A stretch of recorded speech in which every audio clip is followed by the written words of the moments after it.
இது மகிமை நேரம்.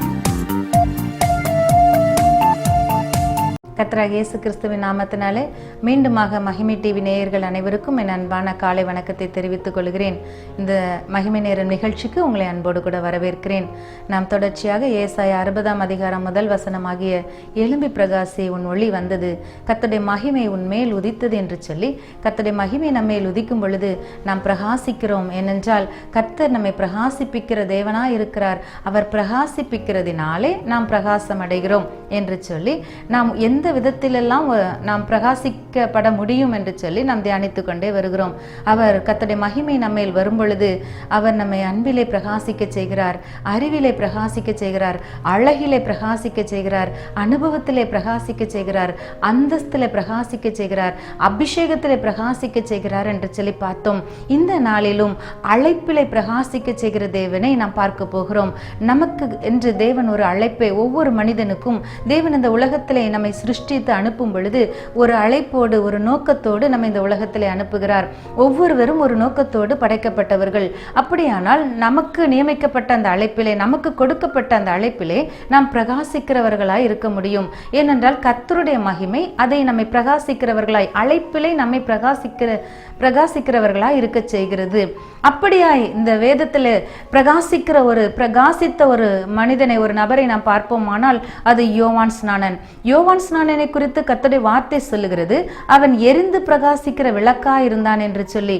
இந்த யோவான் ஸ்நானன் ஒரு விசேஷித்த அழைப்போடு இந்த உலகத்திலே அனுப்பப்பட்டவன், விசேஷித்த நோக்கத்தோடு இந்த உலகத்திலே அனுப்பப்பட்டவன். அவனுடைய பிறப்பே ஒரு வித்தியாசமான ஒரு சூழ்நிலையிலே நிகழ்ந்தது. அவனுடைய வளர்ப்பு, அவனுடைய உடை, அவனுடைய உணவு எல்லாமே ஒரு வித்தியாசமான காரியம். அவனுக்கு ஒரு விசேஷித்த அழைப்பை கர்த்தர் கொடுத்திருந்தார். அது என்ன அழைப்பு? வரப்போகிற மேசியாவாகிய இயேசு கிறிஸ்துவுக்கு பாதையை ஆயத்தம் பண்ணுகிற, வழியை செவ்வைப்படுத்துகிற ஒரு அழைப்பு.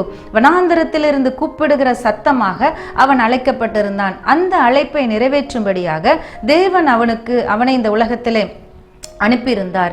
அந்த அழைப்பை பெற்றுக்கொண்ட அந்த யோவான் ஸ்நானகன் தன்னுடைய தலையே போனாலும் பரவாயில்லை என்கிற அளவில் அவனுடைய சிறைச்சேதம் பண்ணப்பட்ட நிலைமையிலும் பாவத்தை குறித்து கண்டிக்கிறவனாக, தைரியமாக ராஜாவை குறித்து பேசுகிறவனாக, தான் எந்த காரியத்திற்காக அழைக்கப்பட்டானோ, தான் எப்படி இயேசு கிறிஸ்துவுக்காக வழியை ஆயத்தம் பண்ண வேண்டுமோ அதற்கு எதிரிடையாக விரோதமாக இருக்கிற எந்த காரியத்திற்கும் கவலைப்படாதவனாக, தலையே போனாலும் தன்னுடைய அழைப்பை நிறைவேற்றுகிறவனாக இருந்ததை நாம் பார்க்க முடியும்.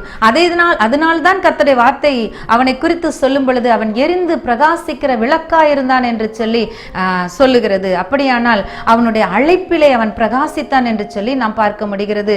இதே நேரத்தில் அழைப்பை இழந்து போன, தன்னுடைய பிரகாசத்தை இழந்து போன நபர்களையும் கர்த்தர் வேதத்தில் எழுதி வைத்து நமக்கு திருஷ்டாந்தமாக வைத்திருக்கிறார், நமக்கு எச்சரிக்கையாக வைத்திருக்கிறார். சிம்சோனை பாருங்கள், அவனும் ஒரு நசரேய விரதம் உடையவனாக, ஒரு விசேஷித்த அழைப்புக்கு உரிய மகனாக பிறந்தவன். அவனுக்கும் தேவன் சில கட்டுப்பாடுகளை கொடுத்து ஒரு விசேஷித்த அழைப்பை கொடுத்திருந்தார்.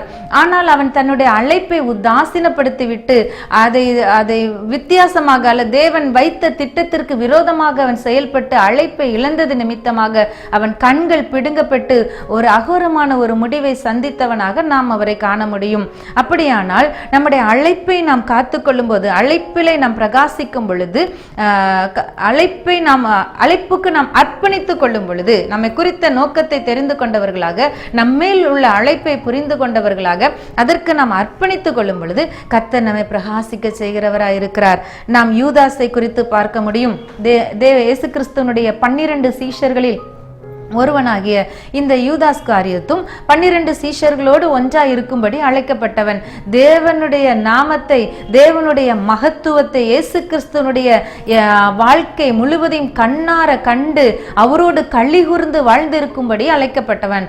ஆனால் அவன் தன்னுடைய அழைப்பை உதாசீனப்படுத்தினவனாக, இயேசு கிறிஸ்துவை விட்டு தூரம் போனவனாக, அதை அவன் மிக உயர்ந்த ஒரு ஆசீர்வாதத்தை இழந்து போனவனாக நமக்கு முன் முன்பதாக ஒரு தோல்வியின் மகன் தோல்வியாக நின்று கொண்டிருக்கிறான். அழைப்பை இழந்து போனான். ஆனால் இன்றைக்கு என் அன்பு தேவனுடைய பிள்ளைகளே, இந்த வார்த்தைகளை நீங்கள் கேட்டுக்கொண்டிருக்கிற பொழுதே கர்த்தர் உங்களை குறித்து வைத்திருக்கிற அழைப்பை நீங்கள் அறிந்து கொள்ளுங்கள் என்று சொல்லி கர்த்தர் இந்த வார்த்தையின் மூலமாக நம்மோடு கூட பேசி கொண்டிருக்கிறார். உங்களை குறித்து ஒரு நோக்கத்தோடு இந்த உலகத்திலே அனுப்பி இருக்கிறார். உங்களுடைய அழைப்பு என்ன? கர்த்தர் உங்களை என்னவாக வைக்க சித்தம் கொண்டாரோ அந்த அழைப்பிலே நீங்கள் நிலைத்திருக்கும்படி, ஒருவேளை ஒரு ஊழியக்காரனாக நீங்கள் அழைக்கப்பட்டிருப்பீர்கள், ஆனால் அந்த ஊழியத்தை உண்மையாய் நிறைவேற்றும்படி கர்த்தர் இந்த நேரத்திலே நம்மோடு கூட பேசி கொண்டிருக்கிறார். அழைப்பை நாம் உதாசீனப்படுத்துவோமானால் அதற்கு அர்ப்பணிக்காமல் நாம் இன்னொரு வழியை தேடிக்கொள்வோமானால், மாற்று வழியிலே செல்வோமானால் நம்முடைய முடிவு மிகவும் பயங்கரமானதா இருக்கும். ஏனென்றால் கர்த்தர் எந்த மனுஷன் மேல் அழைப்பை வைக்கிறாரோ அவன் அந்த அழைப்பிலே நிறைவேற்றும்படியான கிருபையையும் கொடுக்கிறார். அவர் அந்த கிருபையை கொடுக்க வல்லவராய் இருக்கிறார். தேவன் நம்மால் முடியாத எதையும் கட்டாயப்படுத்துகிறவர் அல்ல. எதை செய்யும்படி தேவன் நம்மேல் அழைப்பை வைத்தாரோ, எந்த ஊழியத்தை நிறைவேற்றும்படி, எந்த வேலையை செய்யும்படி, எந்த சாட்சியை சொல்லும்படி, எந்த இடத்திலே தேவனை மகிமைப்படுத்தும்படி தேவன் நம்மை அழைத்தாரோ அந்த அழைப்பிலே நாம் உறுதியாய் நிற்கிறவர்களாக நாம் அதிலே பிரகாசிக்க முடியும். அதை விட்டு நாம் இன்னொரு பக்கம் இன்னொரு திசையில மாறி போவோமானால், உலகமோ பிசாசோ மாம்சமோ நம்மை கவர்ச்சித்து நம்முடைய அழைப்பை விட்டு நம்மை மாற்றி போடுமானால், நாம் பின்வாங்கி போவோமானால் நம்முடைய முடிவு எவ்வளவு பயங்கரமா இருக்கும் பாருங்கள். நம்முடைய அழைப்பிலே நாம் நிலைத்திருப்போமானால் பிரகாசிக்கிறவர்களாய் காணப்பட முடியும்.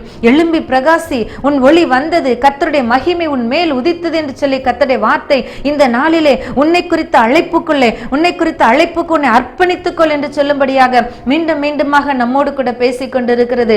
நீ அந்த அழைப்புக்கு நாம் கீழ்ப்படியுமானால், அர்ப்பணித்துக் கொள்வோமானால் கர்த்தர் நம்மை பிரகாசிப்பிக்கிற தேவனாய் இருக்கிறார்.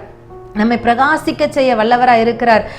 சகோதரனே, சகோதரியே, உங்களை குறித்து தேவனுடைய திட்டம் என்ன? நாம் எல்லாரும் ரட்சிக்கப்பட வேண்டும் என்பது தேவனுடைய திட்டம். நாம் எல்லாரும் பரிசுத்தம் உள்ளவர்களாய் வாழ வேண்டும் என்பது தேவனுடைய திட்டம். இன்னும் நாம் அவரோடு நெருங்கி வாழ வேண்டும். அவர் நமக்கென்று வைத்திருக்கிற தனிப்பட்ட விதத்திலே நம்மை குறித்து வைத்திருக்கிற நோக்கத்தையும் திட்டத்தையும் நாம் அறிந்து கொள்ள வேண்டும் என்பது மிக முக்கியமான காரியம். எப்படி இந்த அறிவை அறிந்து கொள்ள முடியும்? அவரோடு உறவு கொள்வதன் மூலமாக மாத்திரமே. தேவனோடு கூட பேசி, தேவனோடு கூட அமர்ந்து, தேவனோடு கூட ஒரு ஆழமான ஒரு உறவை ஏற்படுத்தி கொண்டோம். ஆனால் தேவன் நமக்கு வைத்திருக்கிற அழைப்பினை நாம் அறிந்து கொள்ள முடியும். அந்த அழைப்பின் திட்டத்தை நாம் அறிந்து கொள்ள முடியும். அதற்கென்று 100% நம்மை அர்ப்பணித்துக் கொள்ள முடியும். இப்படிப்பட்ட ஒரு அர்ப்பணிப்பை தேவன் எதிர்பார்த்து கொண்டிருக்கிறார். நீங்கள் ஒரு ஊழியத்தை செய்யும்படி அழைக்கப்பட்டிருப்பீர்கள், ஆனால் இன்னொரு ஊழியத்தை கண்டு நாம் அதை கம்பேர் பண்ண வேண்டியதில்லை. அதை ஒத்து நாம் பார்த்து நாம் கவலைப்பட வேண்டிய அவசியம் இல்லை. அவனவன் தான் அழைக்கப்பட்ட அழைப்பிலே நிலைத்திருக்க கடவன் என்று சொல்லி கர்த்தர் நம்மோடு கூட பேசுகிறார். இன்றைக்கு உங்களை குறித்த தேவன் வைத்திருக்கிற நோக்கத்தையும் திட்டத்தையும் அழைப்பையும் உறுதிப்படுத்திக் கொள்ளுங்கள் என்று சொல்லி கர்த்தர் நம்மோடு கூட பேசுகிறார். இந்த வருடத்தின் ஆரம்ப காலத்திலேயே இந்த தேவனாகிய கர்த்தருடைய உறவுக்குள்ளே இன்னும் அதிகமாக அவரோடு தனித்து உறவாடுகிற ஏனோக்கு தேவனோடு சஞ்சரித்தான் என்று சொல்லப்பட்டிருக்கிறதே. அவன் குடும்பத்தோடு வாழ்ந்தவன், ஆனால் தேவனோடு சஞ்சரிக்க முடிந்தது. ஆபிரகாம் தேவனுடைய சிநேகிதன் என்று சொல்லப்பட்டிருக்கிறது. அவன் குடும்பத்தோடு வாழ்ந்தவன், ஆனால் தேவனுடைய சிநேகிதனா இருந்தான். அதுபோல நாம் ஒவ்வொருவரும் இந்த உலகத்திலே வாழ்ந்தாலும் இந்த உலகத்தோடு ஒட்டி கொள்ளாதபடி, குடும்பங்கள் இருந்தாலும் குடும்பத்தின் காரியங்களிலே சிக்கி கொள்ளாதபடி தேவனுடைய சமூகத்திலே சஞ்சரிக்கிறவர்களாக, தேவனுடைய சிநேகிதர்களாக, தேவனுடைய இருதயத்தை அறிந்தவர்களாக, தேவனுடைய அழைப்புக்கு நாம் முழுவதுமாய் 100% அர்ப்பணித்தவர்களாக நாம் பிரகாசிக்க வேண்டும் என்று தேவன் விரும்புகிறார். இப்படிப்பட்ட கிருபையை தரும்படி நாம் எல்லாரும் ஜெபிக்கலாம். அன்பின் பரலோக தகப்பனே, இந்த எழும்பி பிரகாசி, உன் ஒளி வந்தது என்று சொல்ல வார்த்தையின் மூலமாக நீர் எங்களோடு கூட பேசிக்கொண்டே இருக்கிறீரப்பா. நீர் எங்களை பிரகாசிக்க செய்கிற தேவன். இப்பொழுது உடைய மகிமை எங்கள் மேல் வரும் பொழுது ஆண்டவரே, எங்களுடைய அழைப்பில் நாங்கள் பிரகாசிக்க முடியும். ஆண்டவரே, இந்த மகிமையின் ஒளியை பெற்றுக்கொள்வதற்கு நாங்கள் இன்னும் உம்மோடு அதிகமாக ஆழமாக உறவாடுகிற அனுபவத்தை தாரும். ஆண்டவரே, உம்மோடு நேரம் செலவழிக்கிற கிருபையை தாரும். எதை குறித்தும் ஆண்டவரே, இந்த உலகத்தின் காரியங்களிலே லௌகீக பாரமோ துக்கமோ எங்கள் மேல் வந்து விடாதபடிக்கு ஆமீன் கர்த்தாவே, உம்முடைய பாதத்தை தெரிந்து கொள்ள நல்ல பங்காக மரியாளும் தன்னை விட்டு எடுபடாத நல்ல பங்கை தெரிந்து கொண்டது போல நல்ல பங்காகிய உம்மை தெரிந்து கொள்ள, உம்முடைய பாதத்தை தெரிந்து கொள்ள, உம்முடைய அழைப்பை ஆண்டவரை நாங்கள் உறுதிப்படுத்திக் கொள்ள, அதற்கு ஆண்டவரை முழுவதுமாக ஆண்டவரை முழு மனதோடு எங்களை அர்ப்பணித்துக் கொள்ள, அதன் மூலமாக பிரகாசிக்கிற ஒரு வாழ்க்கையை பெற்றுக்கொள்ள எங்களுக்கு உதவி செய்வீராக. எந்த விதத்திலும் ஆண்டவரை நாங்கள் உம்மை விட்டு பின்வாங்கியோ, எங்களுடைய அழைப்பை விட்டு வழி தடுமாறியோ, ஆண்டவரை இருளடைந்து போகிற ஒரு வாழ்க்கை எங்களுக்கு வேண்டவே வேண்டாப்பா. ஆண்டவரே, உம்மை பற்றி கொண்டு உம்மை பின்தொடர்ந்து பிரகாசிக்கிற அழைப்பிலே பிரகாசிக்கிறவர்களாக எங்களை மாற்றி விடுவீராக. அப்படிப்பட்ட கிருபை எங்களுக்கு உண்டாவதாக என்று ஜெபிக்கிறோம். இந்த நிகழ்ச்சியை பார்த்து கொண்டு இருக்கிற ஒவ்வொருவருக்கும் ஆண்டவரே, அவர்களுடைய அழைப்பை புரிந்து கொள்ளவும் அதில் உறுதிப்படவும் கிருபை செய்வீராக. துதி கன மகிமையாவும் உமக்கு எடுக்கிறோம். இயேசுவின் நாமத்தில் ஜெபிக்கிறோம் நல்ல பிதாவே, ஆமென்.